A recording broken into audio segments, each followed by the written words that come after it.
原定于本周开始举行的美俄核裁军谈判突然推迟，双方原本要讨论两国间唯一军控条约、先削减战略武器条约的核查工作。这一突如其来的变化会为双方带来哪些不确定的因素？面对面谈判再次受阻，消除冲突热线会为美俄之间加上一根保险丝吗？来看报道。据美国驻俄大使馆28号表示，俄罗斯单方面推迟了原定于11月29号至12月6号在埃及首都开罗举行的会谈。期间，美俄双方原计划商讨根据新削减战略武器条约恢复核查工作。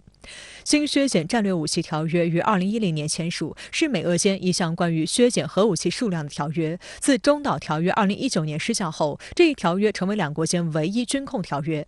条约中，双方同意将两国洲际战略进攻性核弹头的最大限制降低30%，并将运载设施的最高限度降低了50%。该条约还要求双方互相对部署核武器的基地进行检查，并互相交换信息，以核实对方对条约的遵守情况。这项条约也是美国与俄罗斯之间互相监控核武器的最后一项行动。新削减战略武器条约原有效期10年，2021年双方又同意将条约延期5年。而就在今年8月8号，俄罗斯外交部宣布，已通过外交渠道通知美国，决定暂时退出新削减战略武器条约的设施核查机制，将俄相关设施从条约所规定的核查活动中撤出。而本次会谈目的之一，就是要商讨恢复核查的工作。据俄塔斯社报道，俄罗斯副外长利亚布科夫在29号表示，美国不想承认俄罗斯的优先事项和信号，让莫斯科别无选择，只能取消会谈。他还表示，取消会谈的决定是莫斯科在政治层面上做出的。同日，俄罗斯外交部表示，俄方将提出新的谈判日期，但不会早于年底前举行。俄方希望美方重启战略稳定对话。如果美国方面不能进行平等对话，俄美之间的战略稳定就很难有希望。战略核武器呢，是俄罗斯这个防御以及呢防止北约了这个东扩的一个重要的怎么样的这个安全依托。那所以说，在这样的一个背景之下，这俄罗斯近期呢，回到这个削减战略核武器这个谈判桌上的这个可能性是有的，但是呢，也不排除俄罗斯可能会进一步的这个推迟这个恢复这样的谈判，来增加俄罗斯在战略核武器上的这个威慑能力。因为这在俄罗斯看来是确保俄罗斯这个国家安全的一个最后一张王牌。此外，美国国防部29号还发布了最新一期提交国会的中国军事与安全态势发展报告，其中无端猜测中国库存的核弹头数量已经超过400枚，到2035年这一数量可能达到1500枚。当天，五角大楼新闻秘书莱德还妄称，中国核武库存量的增加将是一个不稳定根源，令人感到担忧。对此，外交部发言人赵立坚30号回应称，中国的核政策是一贯的、明确的，中国坚定不移地奉行自卫防御核战略，坚持不首先使用核武器政策，在核力量发展上保持极大克制。美方近年来反复炒作各种版本的中国威胁论，其目的不过是为了自己扩张核武库、维持军事霸权寻找借口，这是美方的惯用伎俩，全世界都看得清清楚楚。作为拥有最大核武库的国家，美国近年来持续升级三位一体核力量，继续强化核武器在国家安全政策中的作用，顽固坚持基于首先使用核武器的核威慑政策，甚至明目张胆地针对特定国家量身定制核威慑战略。美方还与英国、澳大利亚开展违背不扩散核武器条约目的和宗旨的核潜艇合作。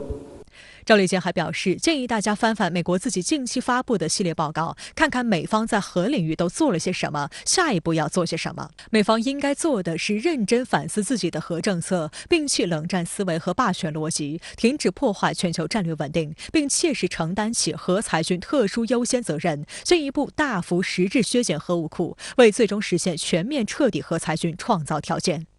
相关话题来连线特约评论员孙兴杰。孙先生您好。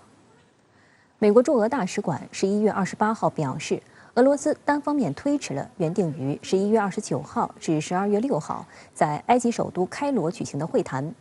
期间，美俄双方原计划商讨根据新削减战略武器条约恢复核查工作。您对此有何观察？新削减战略武器条约是现在美俄之间唯一的核军控条约，而围绕这一条约进行的沟通和磋商是美俄战略稳定的重要的渠道。俄乌冲突爆发之后，关于核威慑的问题呢就不断的被提起，而美俄之间的相关的磋商和接触也处于中断的状态。其实呢，这是非常令人担忧和恐惧的事情。两个核大国的相关的沟通渠道中断，如果仅仅依靠猜测对方的意图，就会造成很大的困境，误判或者是误解的风险呢是急剧的升高。尤其是美国为首的北约已经深度的介入到俄乌冲突之中，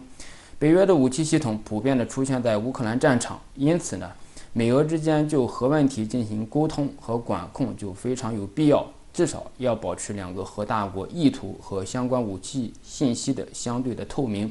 通报各自的核武器的状态。在此之前，双方已经就恢复核查工作呢达成了共识，也向外界释放出了比较正面的信息。这次即便是推迟，也不会产生太大的冲击。尤其是俄方在核问题上已经做出了明确清晰的表态，也就是反对核战争。俄乌冲突爆发之后，美俄之间的危机管控呢还是比较成功的。首先，双方在冲突爆发之后就建立了消除冲突的热线。虽然在过去几个月中呢只使用了一次，但是这种热线电话是危机管控中非常重要的一个机制，避免了擦枪走火，引发意想不到的危机和冲突。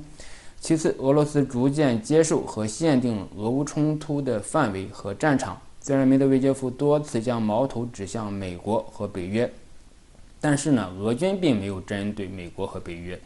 同时，美国和北约在援乌武器方面呢也比较克制，至今呢没有提供射程更远的战术导弹，主要是避免乌军的反攻范围扩大到俄罗斯境内。这就意味着美俄达成了一个默契，俄乌冲突要限制在乌克兰境内。最后，美俄之间的高层的沟通呢一直没有中断，包括美国总统国家安全事务助理沙利文与俄罗斯的乌沙科夫、帕特鲁舍夫、美俄防长以及军方将领之间的沟通呢一直没有中断。现在来看呢，这种沟通也是有成效的，尤其是关于核武器领域的沟通，保持了全球的战略稳定。俄乌冲突在战场上暂时处于僵局，博弈的焦点呢朝着美欧俄三方关系去转移。法国总统马克龙将访美，除了俄乌冲突的议题之外，就是美欧之间的经济问题了。俄乌冲突让欧洲的损失惨重，梅德韦杰夫说，美国将欧洲当作站街女。美欧之间的经济上的确是存在很大的问题。从历史上来看呢，美欧合作的一个外部的动力就是苏联以及现在的俄罗斯。俄乌冲突将欧洲推入美国，而借着俄罗斯的压力呢，美国可以敲诈欧盟。这种戏码在冷战期间也是多次发生，但是梅德韦杰夫也很难在美欧之间打入一个楔子，除非俄乌冲突结束。届时呢，大西洋共同体内部的裂痕呢会再次的浮现。好的，谢谢孙先生在线与我们分享您的观点，谢谢。